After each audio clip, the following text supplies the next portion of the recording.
Ne nuk kemi ende monografi për fatin e keq për asnjë monument të trashëgimisë kulturore në Kosovë. Bëhet 22 vjetori, fatkeqësisht ajo ka ndodhur, mos ndodh më, që thuhet edhe sot dhe a ditë zyrtarisht nuk kemi raport kush është mbrapa kësaj qysh me thonë proteste, apo se demonstrat nuk është, por një lëvizje e pa logjikshme që bani shumë dome në aspektin tonë, edhe në trashëgimin kulturore, edhe në prona private, edhe në humbje në jetëve, sepse humbin afërsisht në 19 jetë, edhe problemi lind maj madh politik, më pas, që kemi pasoja edhe, sidomos në trashëgimin kulturore, edhe në besën në vlera monetare, sepse dihet që deri në 12 milion janë dhënë mjete më pas me riparu ato objektet, sidomos kishtare që thuhet që kanë qenë numri prej 32 në dëme. Kështu që zyrtarisht nuk është dhënë shpjegimi. Megjithatë, si përshkallëzoj, pasaj situata tregon që ndoshta kishte një skenar prapa të përgatitur nga ana e Me siguri ka pas skenar, shumë disa dhe prej kolegëve dhe ma herët kanë dhënë vlerësime që mund t'jetë i organizuar edhe prej BIAS, edhe prej Serbisë, edhe prej tjerëve. Edhe unë e vlerësoj që mundet me qenë, sepse ai dom që ju ka bo Kosovës ma shumë në aspektin politik, s'është problemi këto në aspektin monetar, është i pa kufi, sepse ne kemi pas shumë pasoja pas asaj, sidomos në aspektin politik me kishën ortodokse sërbe, cilat mundemi ndërkohë edhe me elaboru. Problemi është nisi me rastin e fëmijëve në Qabër, në Mitrovis. Një ditë përpara ishte edhe një vrasje, një Sërbi triu, një 18 vjeçari në Graçanis, e këto kanë qenë ajo zjarri, fitili që thuhet. Ajo ndodhi në Graçanis, atje ndodhi rastin në Lumin Ibër, edhe ma pas flitet që kanë qenë të përfolura shoqatat e veteranëve të luftës 2-3, mirë po unë nuk e besoj që ata kanë qenë sigurisht në pjesëmarrje, edhe njerëzit që kanë dalë prej 20-30.000 deri në 50.000, dikush që ishun në ato protest me 17-18, por ata që i kanë menaxhu, dikush që ka rrethit i ka drejtu edhe u bo një dëm bukur i madh. Politike edhe është e dëmshme, sepse nuk është dasht me u rëndit ajo me qatë ligjin për zonat e veçanta të mbrojtura atove që kanë pasarit maksimumin përveç ligjit për trashëgimi kulturore, cilat në bazë të ligjit për trashëgimi kulturore të Kosovës, ne edhe institucionet tona i kanë marrë ato objekte në mbrojtje dhe i kanë shtirë në mbrojtje të përhershme.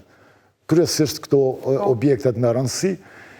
plus ai ligji për zonat e veçanta që ka përveç kishave dhe disa, për shembull, Gazimestani në vendi ku është mbajtur betejë e Kosovës edhe objekte tjera në mbrojtje dhe në një radios bukur xhon për mos pengesa,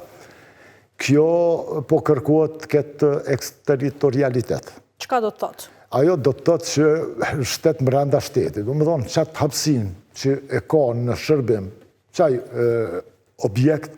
është i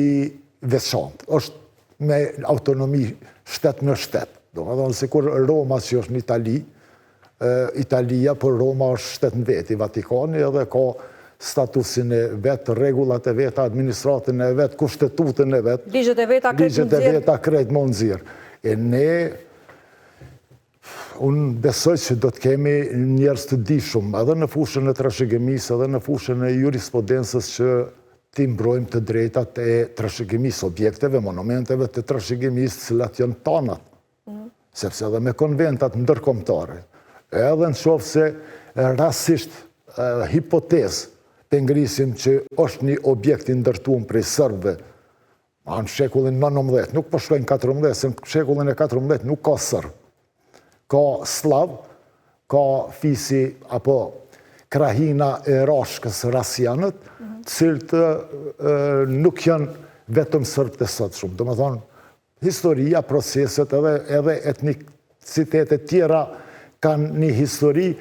por penzom shekullit 19, një objekte ka ndërtu, por është në Kosovë, ajo është pasuri e Kosovës. Pavarësisht e ka ndërtu turqit, apo sërbët, apo gjermanët, apo kisha katolike, si kur edhe katedrali asë që është. Mënon, ajo është pasuri e shtetit. Por ne 5-6 vitet e fundit nuk po flasë vetëm për një parti, po flasë për politikat tona, edhe politikën si politikë, po edhe politikën kulturore edhe ekonomike, mos të hynë shëndësi e tjera, ne nuk jemi ka punojmë për vetë vetën, ne nuk jemi ka punojmë me mirëmbajt vetën, apo institucionet tona janë në halë me realizim të projekteve. Ma shumë po bëhet propagandë si sot që po punohet, dhe kjo po na blokon, sidomos mbranda, po në aspektin e jashtëm, promovimin e jashtëm, apo pjesëmarrjen e kuadrit tonë, në për qëta takimet ku ka të bëj me objektet, me promovimet, me shkencën, hulumtimet shkencore që jenë bo me i promovun, ne jemi shumë rapa. Ne nuk kemi ende monografi për fatin e kesh, për asë një monument të trashëgimisë kulturore në Kosovë, asë për Ulpianën. Unë kom qenaj që kom menagju edhe parkun e parë, kom pas fatin, e kemi parkun e parë arkeologjik, por nuk kemi ende një monografi. E kemi pas fillu, por ndryshimet e mdhaja edhe ndryshimet e politikave, do më thonë, udhëheqjes politika u kulturore, po stagnojnë. Vjen njeni, është pozitiv ministri, vjen tjetëri të ndalon. Edhe këto po ndodhin. Dhe kjo tregon që nuk ja din rëndësinë trashëgimisë kulturore dhe ndoshta sidomos qasja me kishën serbe, monumentet serbe do tregoj sidomos marrëveshjen e orrit, rrezikun e injorimit të kësaj teme kaq të rëndësishme apo çfarë? Besa, unë mendoj që është dashur shumë me qenë ma zëshum çështja e kishave prej fillimit, edhe shumë është dashur me marrë hapa institucionet ma të bindshme me i bind mis ndërkombëtar, sepse ne kemi monitorim, raportohet, përveç raportit politik, raportohet edhe për ndërmarrjet dhe primtarin në jetën e Kosovës, sidomos në trashëgimi kulturore, mendoj që kemi qenë të mangët, edhe këto po na vinë pasoja, sepse ne që tash 5 vite po merremi me mbrenësin, e nuk po kemi mundësi as me dhonë qasje pozitive, por më marrë me mbrojtjen e një monumenti apo në këtë rast të kishave,